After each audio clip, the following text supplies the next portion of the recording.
The library was my space, and there was just so much. To the Harbor Grace excursion with the boys to have a time.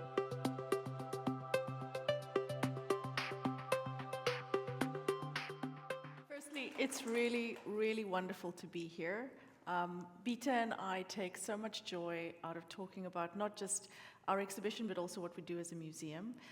It's something that really inspires us daily, and it's wonderful for us to be here to be able to share some of what we do and some of what inspires us with you this evening. So just quickly, who has been to the museum before?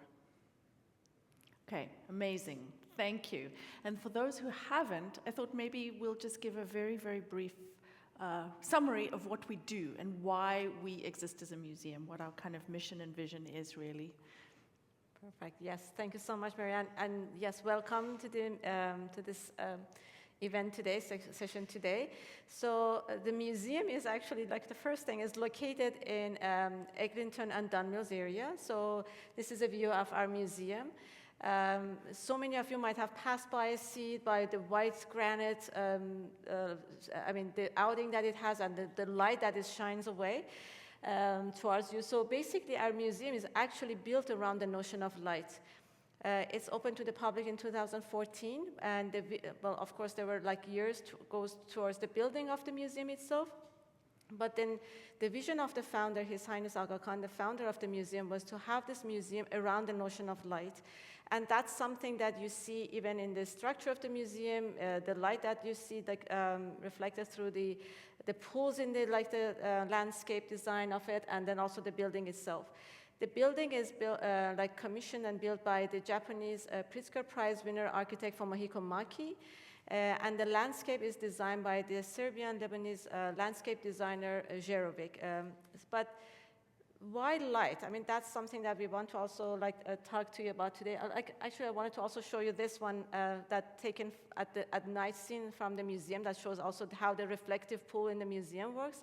So every different angle in the museum, even the angles of the building, how it's been located, talks about light. But why the theme of light itself? Yeah, I mean, we talk about light and we talk about the building and, of course, the white granite. But the reason the museum was built was really about the idea around light. Now, light is something that we understand across different cultures as a symbol and a sign for understanding. You know, you talk about light bulb moments, just even in a very, very simple pared-down fashion. This idea of light as being something that is enlightenment and understanding and knowledge. And then within multiple spiritual traditions, we talk about light in terms of creation and understanding and knowledge. So light has broad cultural references across multiple different traditions.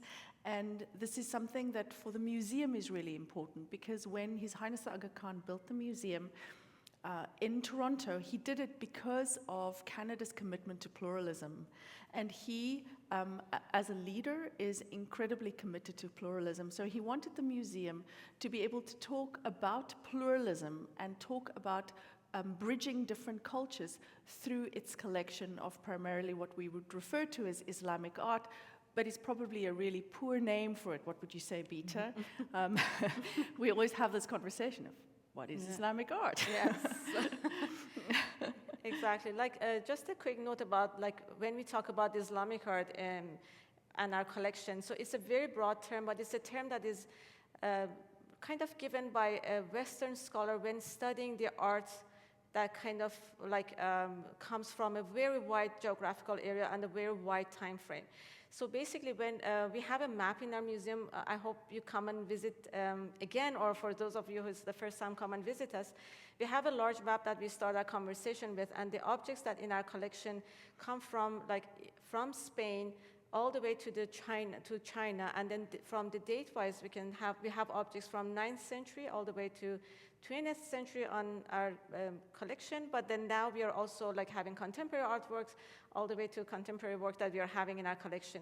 So basically, when we talk about Islamic art, It's the art of these geographical areas that at the point in time, they were ruled by a Muslim dynasty. So the head of the state or the dynasty was Muslim, but people from different faith and cultural background, like similar to today, they lived and worked together and contributed to these artworks. So these artworks might have been made by a Christian craftsman for like a Muslim patron or the other way around. So that's something that we always want to make sure to mention when we talk about our collection. So this really is a museum for everyone. And I think everyone can read themselves into it once you begin to understand the stories. Now, this particular exhibition is really a celebration of our 10th anniversary. And so we thought, what better thing to do than to bring everyone back to this kind of central theme of light, which is why the exhibition's called Light Visionary Perspectives. And for this exhibition, we decided to sort of bring people back to the building itself, which was built around light. Here you can see our central atrium, and for me, Hikumaki designed it specifically to bring light into the center of the museum. And in fact, the sun rotates around it and actually creates patterns on the walls as the day progresses. So he really plays with light at its center. And this was actually one of the first artworks that we installed, really sort of works around this.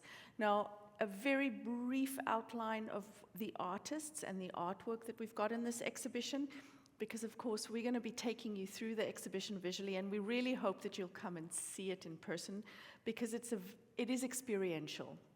If you think about light, light is something that surrounds you, it bathes you, it covers you.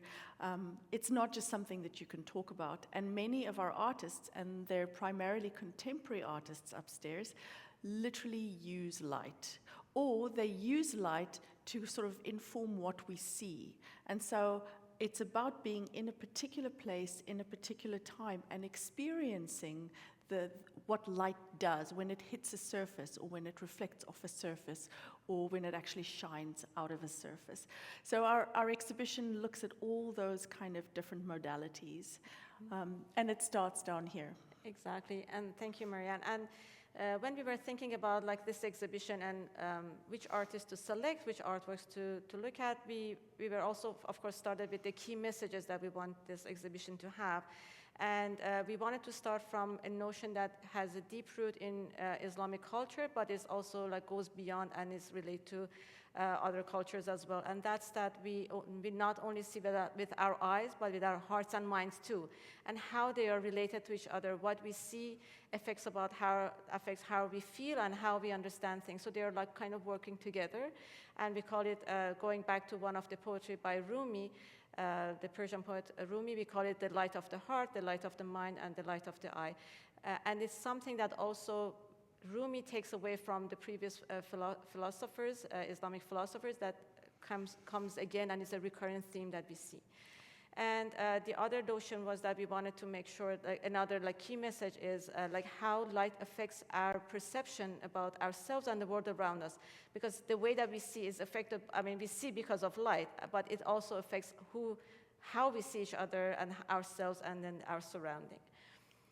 So with that in mind, we looked into the different artists, as Marianne mentioned, about how they use light in their artworks, but also different meanings that they bring to that artworks from that use of light into the different symbolic meanings or philosophical questions that they pose through the use of light.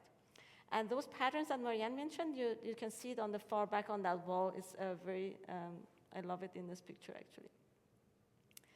And this is the first artwork that we start the exhibition with. Yes, so the first artwork is by an artist called Kim Suja. She's a Korean artist, and she's world famous. She represented Korea at the Venice Biennial in 2013. She was their pavilion artist, and she actually showed a version of this work, which is called To Breathe. And what this is a film called diffraction grating film that is applied to the glass of the atrium in this case. So the entire atrium, that massive atrium, is wrapped with this diffraction grating film. It's a really beautiful, subtle intervention. And as you can see, when you look through it, it doesn't feel too different, but it's actually quite different, and it helps you to see the space with brand new eyes. It's almost like, I mean, I've been working there since 2017. Bita's been working for the museum since 2012.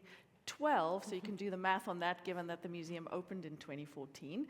But anyway, so you kind of become used to the surroundings, and then suddenly when one applies, when you change something like this, something as subtle as that, it becomes a brand new space. And so it's wonderful to us because it highlights the architecture, which is about light. But the reason we love this work is because Kim Soo-ja has this idea of non-doing when she creates artworks. And by non-doing, we mean, or she means, that she tries to put something in place that really harnesses what's already there and makes one aware of the space and makes one aware of something that you may not have been aware of. So in this instance, by applying this diffraction grating film, she allows us to notice sunlight and what happens when sunlight gets dispersed into its kind of multiple colors. We're never aware of the fact that white light is actually made up of many different colors, unless you see a crystal or something like that. So what she does here is she creates that just by fact that the light shining through, and it creates these beautiful colors in the space. And for us as a museum, we thought this is a really fitting way to start, because at heart, pluralism really points to the unity, but also the multiplicity. So we're one, like one white light. We're all human together. We all have the same needs. There's so much that we have in common, so much more that we have in common.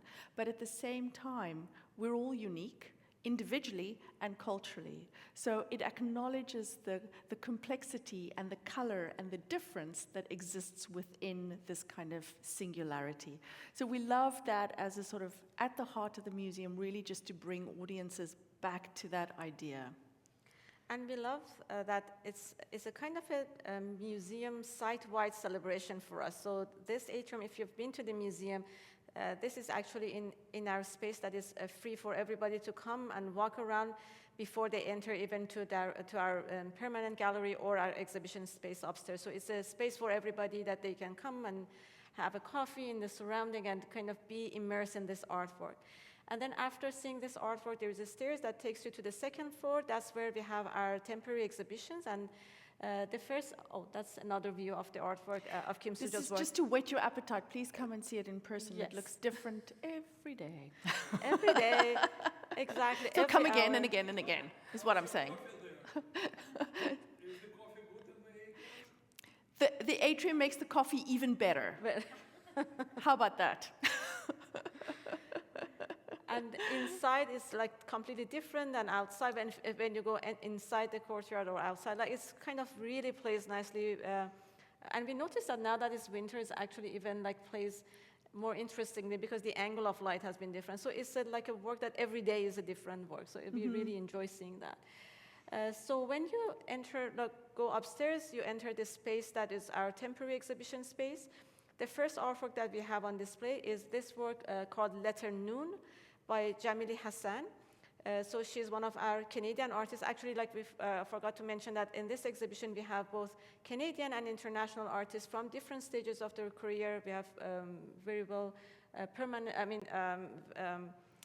eminent artists, and also we are also supporting our more of an emerging artists in this exhibition.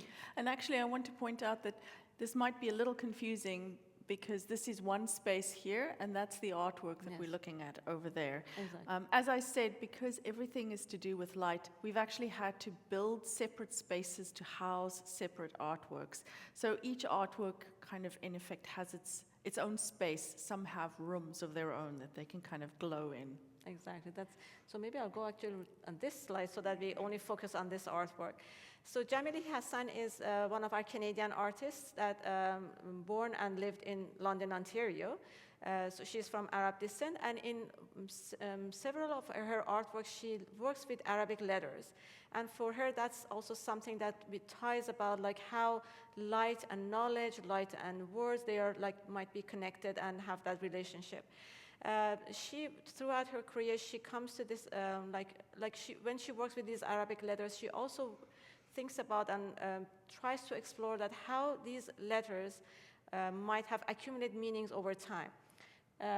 So this letter that you see, letter Nun, is one of the letters that we see in Arabic, Persian, and Urdu. It's the first letter for the word Nur, meaning light. So it's equivalent to the letter N in English, for example. So she says that like these might have different meanings. In this case, might be Nur for us, the way that we looked at it. But then for someone who knows Arabic, Persian, or Urdu, this immediately might bring some memories, bring some names to your mind, like kind of you already make that connection with the work. But for someone who's not familiar with Arabic or Persian, it might just look like a cipher. It might not immediately make that connection. But through that use of light, and it's kind of has that like a very interesting blue light that it kind of has aura that is around the work.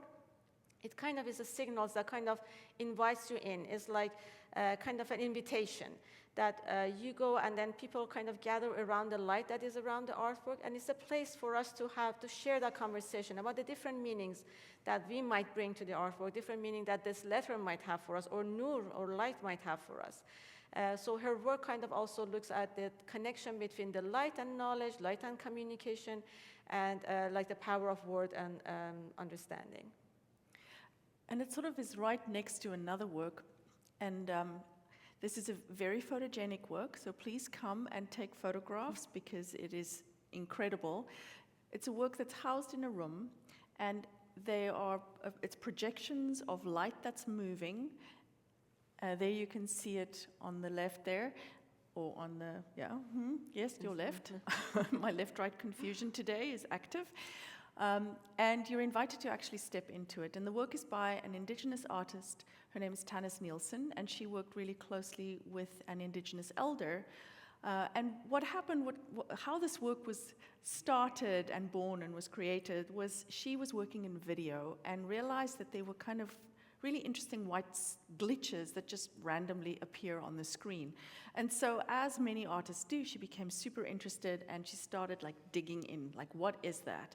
And learned that it's electromagnetic energy that is just interfering with the screen. But she didn't leave it at that. She dug some more and learned that that electromagnetic energy stems from the Big Bang. And it's still bouncing around the universe today. And every now and then it gets kind of caught on a screen or some electronic equipment. And so she created a video that was inspired by this electromagnetic energy, hence the sort of the white splashes, and was inspired by this idea of creation. And this video work, which shifts and changes, is accompanied by a soundtrack of an Indigenous elder telling a creation story from an Anishinaabe perspective. And it's one creation story. So it's called A Creation. And in that already she's acknowledging that there are multiple creation stories, and she's telling one of them. And what's wonderful is when you're in this artwork, it's really easy to read your own cultural creation story into this, because how many faith traditions, how many traditions have light as part of their creation story? So even though this is very specific, because it's looking at an Anishinaabe perspective of creation and one story, it actually is applicable far more broadly. And it really is an engaging work. We have children rolling on the floor and people just mesmerized and standing there. It's about a 7-minute loop, so it takes some time and you can walk in at any point in it. But it's sound, it's a dark room, and it's these beautiful kind of moving lights that tell the story in parallel with the story that's being told verbally. Exactly. And right next to it, we're very lucky, we've got 2 Anish Kapoor works. So these are these discs, and again, the discs sort of need to be experienced. And when you're in the space, I invite you to come and to walk towards the disc. They're massive. This doesn't do it any justice because of the foreshortening. And as you walk towards these big concave discs, there's 2. One is kind of a blue-green metal disc, and then there's this black one on the other side.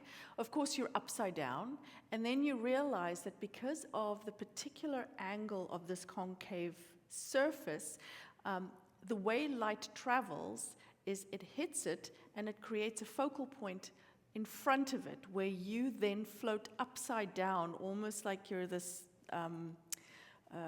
what's the word I'm looking for? Basically, you float in front of the floating. surface, upside down. And as you walk through yourself, you flip the right way around, and you see yourself the right way around because you're past that kind of point.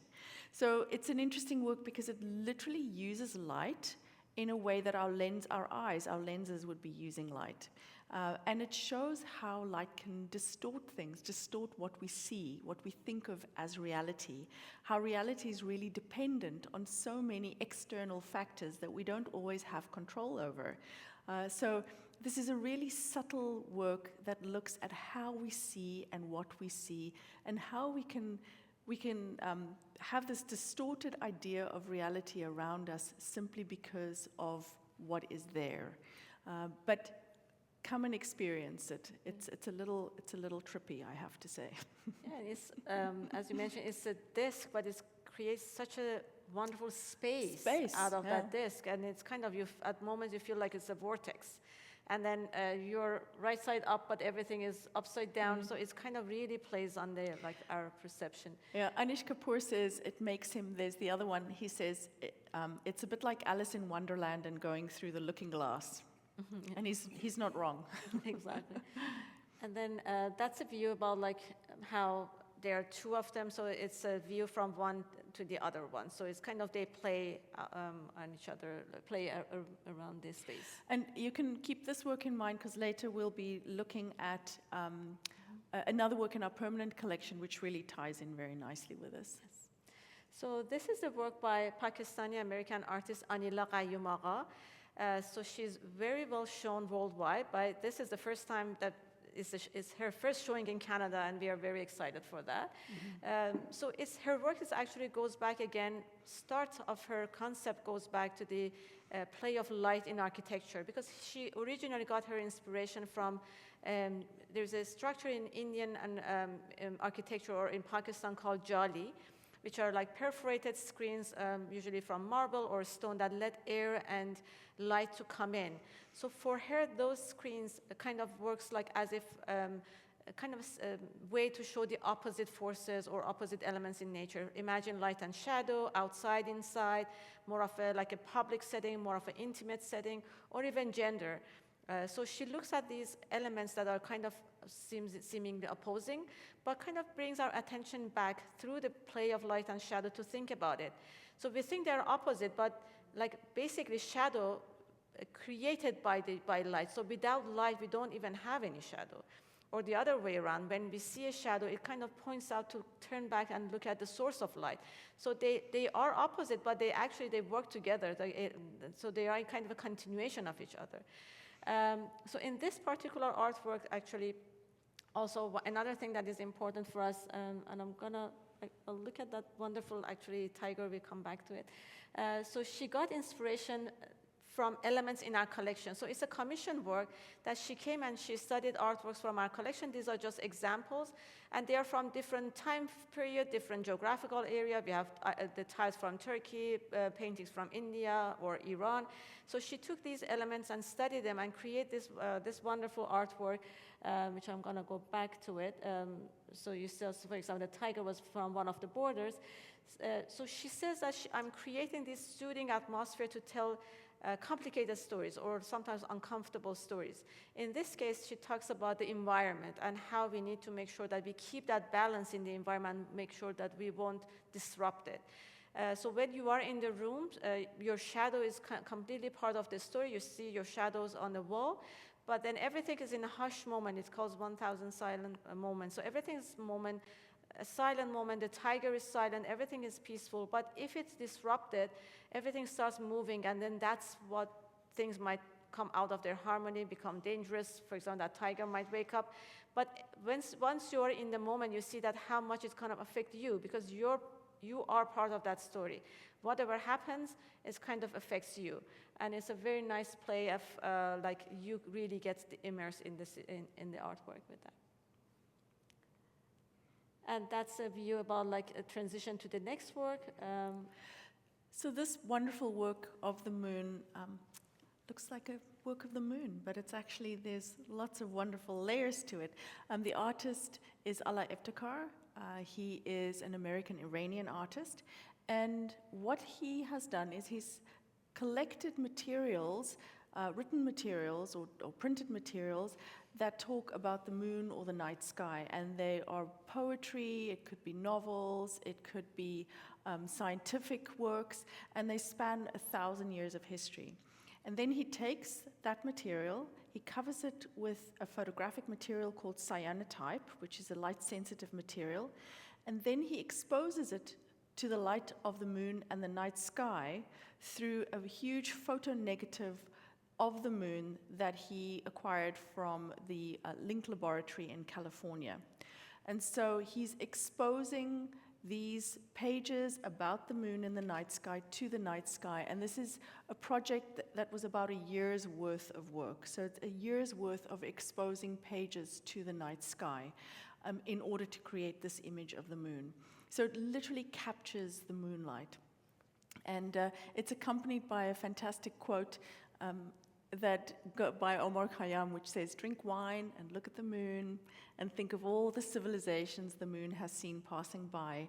And it's wonderful because it really just turns our gaze back from where we are on this complicated planet to the moon and reminds us of how fleeting and how fleeting we are as people, and just to appreciate the beautiful things. And of course, the moon is something that we've looked at for centuries and generations. It has inspired poetry, it has inspired science. It has structured calendars. It has structured when people harvest, when people have their religious ceremonies, when people's years begin and when they end. So even though it is something that we associate with a night sky, it's not the sun, it actually holds immense significance in terms of how our lives on this planet is structured and has been structured through time. Then the next work is by Iranian-Canadian artist Sanaz Mazinani. So this work called Thresholds, it's another artwork that also get inspiration partially from the play of light in architecture. So these panels that you see, these are mirror panels. And it's a way of decoration that you see, it's very common in, for example, shrines, mosques, or schools, traditional schools in Iran, Pakistan. And they are kind of a broken glasses that kind of shape in geometrical shapes. The interesting part is that when you are in space, and again, it's one of those works that requires the viewer, the visitor, to be in the work to complete that. So when you are in the space, you are aware that you are there. You see portions of yourself broken in these mirrors, but no matter how much you try, you cannot put all the pieces together to create a full shape. So it based itself on this fragmented reality, it places you in this situation, and combines that with this projection of kind of explosion that is projected on you and on the mirrors and throughout the room. So these projections, explosion scenes are taken from 17 Hollywood movies. So what she did is that she went through these movies, extract these explosion scenes, and started playing, manipulating, repeating, creating these patterns out of these scenes, and then kind of projected back to us. So again, through this work and the mirrors, she wants to raise this awareness about how the reality that we see, especially through media, might be fragmented. We don't have access to the entire reality. We see that we think we do, but basically everything is piecemeal and fragmented, and no matter how hard we try, we might not be able to capture everything. So she wants us, again, she uses light through the reflection and refraction, but also she wanted for us to kind of think about the meaning of light, about the shedding light, about that knowledge seeking that it brings to the work. The work accompanies with a sound element that is created by her brother Mani Mazinani, and then it's also a part of the overall experience of the artwork. So it's a little difficult to imagine. It's not even a square room. It's a kind of six-sided room with mirrored panels on the walls, a big kind of mirrored structure in the middle, and these screens at the end of the room. And then there are projectors that you can't see that project onto the mirrored surfaces, plus the 4 huge screens with changing images of explosions. And along with what Bita said, I thought the other thing that's interesting is we talk about light and shadow, we talk about light and creation, but this really looks at light and destruction as well through these explosions. And as a museum, we're very aware of how destructive light can be. We protect our objects from light because light actually can destroy as much as it can create, as much as creation through chlorophyll, through light, you know, the opposite is true as well. Exactly. So the next work is actually like one of our emerging artists that we are happy to support in this exhibition. And this is a work by, let me go here, by Mallory Lo Mpoka. So she's born and worked in Montreal, and she's from Cameroonian Belgian heritage. So in Cameroon, her grandmother recently passed away, and she gave the role of being the matriarch of the family to Mallory.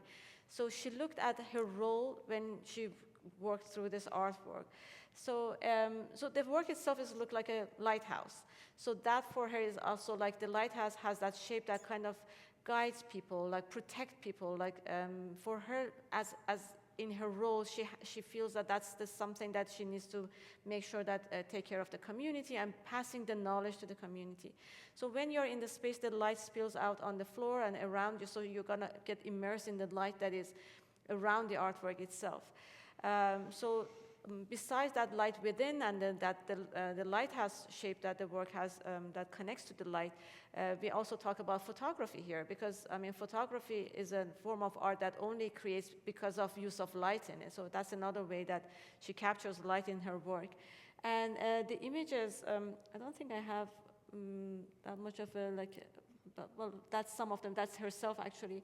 But the images, the photographs that are used in her artwork, they are from her family archive, going back to generations from multiple decades, that she combines them with images of herself, self-portraits of herself. And then throughout, you also see some empty chairs here and there. And those empty chairs are for the family members that she wants to be part of the story, but she doesn't have pictures from. So basically, her work is to look at her entire community, her family, and brings them together. And she mentioned that, for example, even the shape of the work that is round is because she didn't want to even have any hierarchy. It's placed in a different way, like that everybody is together in this work. And the textile, the fabric is from her family workshop in Cameroon. That is hand-dyed using the soil in Cameroon that has that kind of a red color, that red earth that she has used to dye the fabric. So for her, basically, every single aspect of this artwork is also searching for identity and make sure that's a knowledge that she passed on to the next generation in the community. And then as we sort of move to the next work, you'll see a work on the side called Your Space Embracer, kind of peeking out, another room. And this is also a room with light that moves. So showing a still of this is like, oh, I wish I can just show you the work, but you'll have to come and see it. And what you find when you come into this room, and it's a work by Oliver Eliasson, who's another really famous artist, who often uses light in his works. He did a fantastic work at the Tate Modern, I think it was in 2002, where he installed a huge disc at the back of the turbine hall that looked almost like a sun. And the people kind of gathered around it. It was so simple and yet so magical. And this is another one of those really simple works. And what it is a light on the one end of the room, and then this kind of circular disc, mirror disc in the center, which very, very slowly pivots and turns, and then the shadow that it creates on the wall. And that shadow is also accompanied by a kind of the light that's reflected off the disc. And when you come in, you don't notice you see the elements, but the thing that your attention is drawn to really is this kind of moving spectacle on the wall of this disc that's moving, and your brain immediately, well, if your brain's like mine, and maybe I shouldn't assume, but my brain tries to figure out how on earth does that work, because it's a kind of a glowing light that gets bigger and then it sort of comes in and it disappears behind it again when it's right behind the disc, and then it grows out of the disc as it moves. So it does really amazing things. And it's so elegant and simple. But then you start going like, but how does this work? And your brain starts sort of analyzing and pulling it back. And Oliver Eliasson does us an enormous favor. Usually artworks hide how they do things. They usually put things in the background so that it's just the spectacle that you see. So you just see the magic show in effect. And what he's doing is he's revealing his hand. He's showing his magic trick. He's showing how it's being done. And you realize that this whole thing is powered by one single light. And what the light looks like is incredibly different to what's actually shown on the wall. And for us, it's really a reminder, again, of how what we see sometimes is not reality. We're seeing something, and there are layers and layers and layers of causes. And sometimes we need to bring our attention back to what could the originator, what could the original be? And in this instance, it's light that's kind of shining and creating this. So this ties in with some of the other stories that we have in the exhibition as well, like Sanaz and so on. But it's a really simple, elegant way of kind of talking about this. Mm-hmm. And I mean, what is an exhibition on light without filtered light? And this is a work by Ghazaleh Avarzamani. She was one of our artists in residence in 2021. And the work that you see here is really a reconstruction of a work that she created for us that surrounded, if you've been to the museum, you know that upstairs we've got this open area with a glass kind of walkway around, and she covered the glass with this stained glass. And so we asked her to rethink the stained glass for this particular exhibition so that we can look at light and filtered light. And of course, stained glass has a fantastic history, and often a history that's associated with kind of more spiritual spaces or religious spaces. And often those, the stained glass shows images that are teaching points. And of course, even the light itself that shines through it is a kind of a spiritual message in many ways. Or it breaks the space up because of the way that the light creates multiple different light patches into this kind of otherworldly space. Now, how Ghazaleh got to this whole idea was she came as our artist in residence and was asked to create a work that was inspired by our museum. And what she was inspired by was, in fact, the way that we treat our objects and how you feel when you walk into a space. And if any one of you loves museum spaces, you'll know that when you go into a museum space, you kind of know the rules. You're quiet, it's dark, it's comfortable, it's a space of reverence. You stand in front of the cases, you look at the objects with reverence, even if you don't understand them, and you have a way of interacting with it.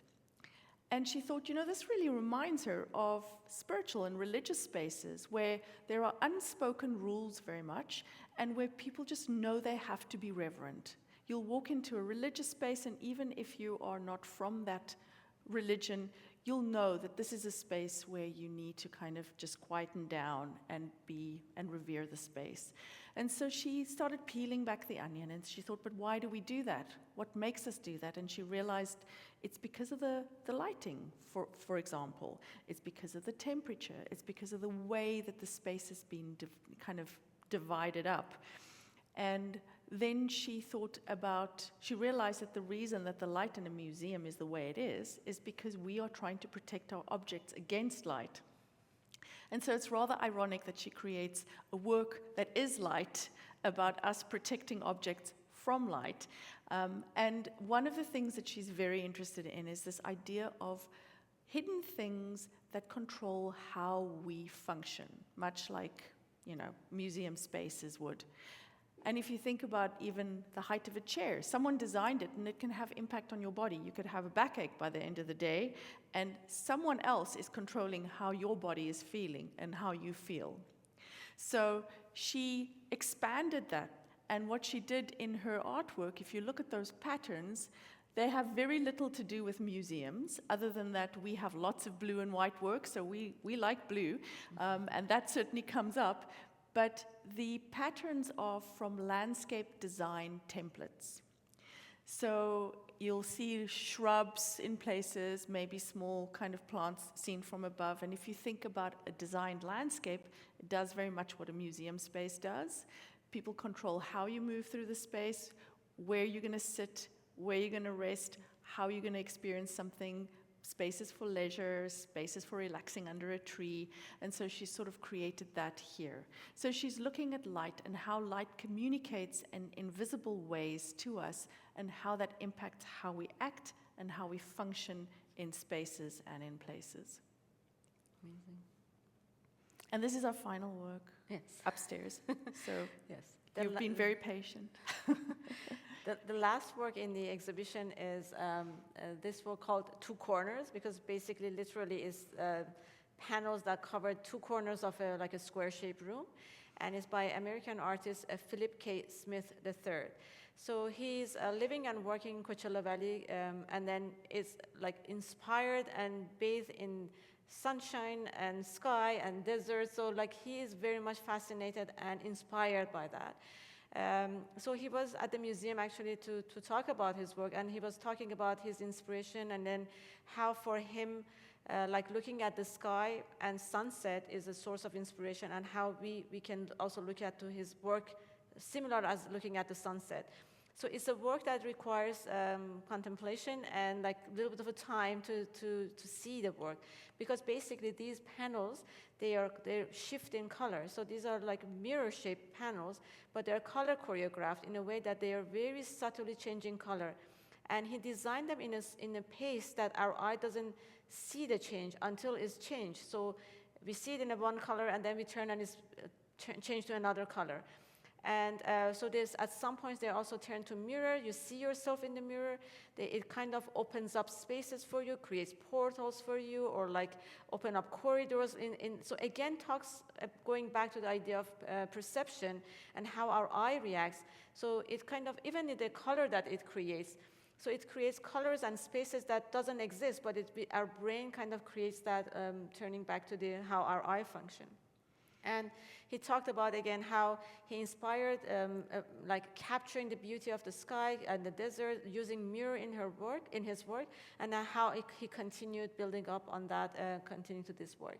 And quickly, another factor that we want to finish our exhibition with this artwork was how light and emotion are also related, how light affects how we feel, and how our emotion changes throughout the day, depending on the color and how we interact with color.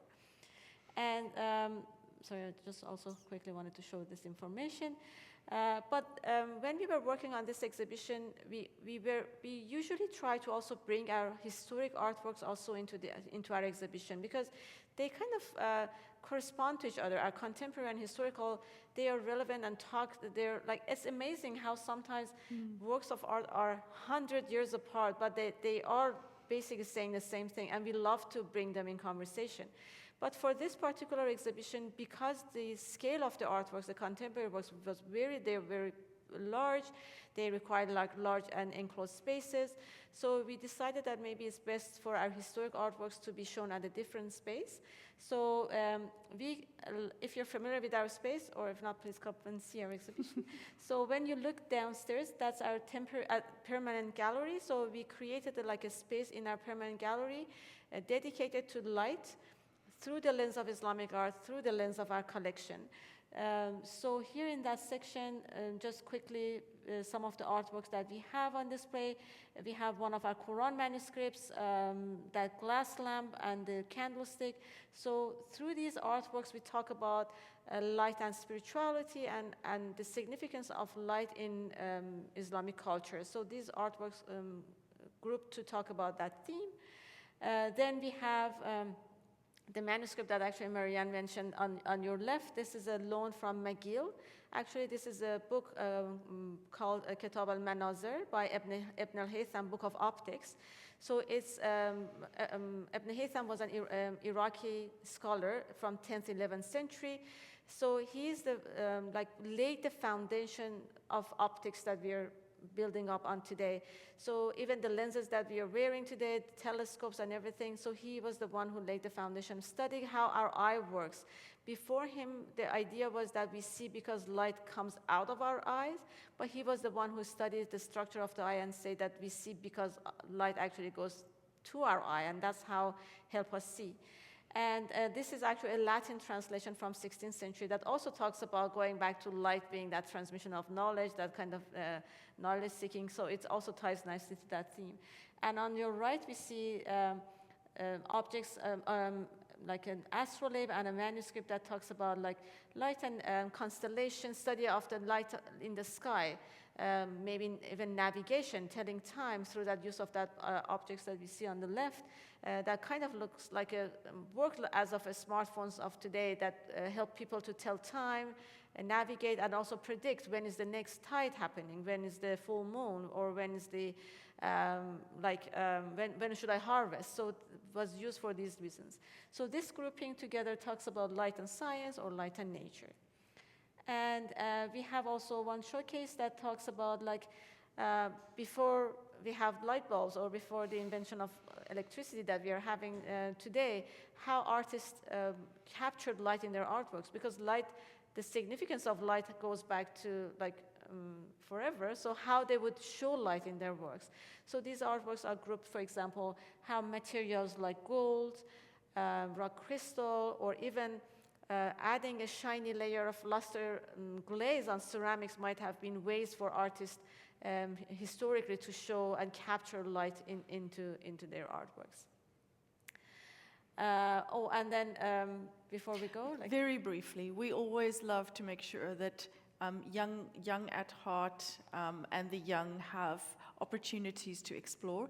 So we have an educational section down here where we pull some of our artworks, and we looked at the Ontario curriculum, and we kind of aligned some activities with that, so that our exhibition ties in. We have so many school children coming to our museum. It's such a privilege to have that opportunity. And then upstairs, I think we have a little, fun area for people to do some dancing. So there's lights set up, and it creates the most amazing, just 3 different colors, of course, and it creates all the many different colors that you see there. So we love seeing young people and not such young people, but very young at heart people moving through the space and exploring light and color. So with that, we finish, and we really hope that you'll come and see it and experience the works, because as we said, they're all experiential.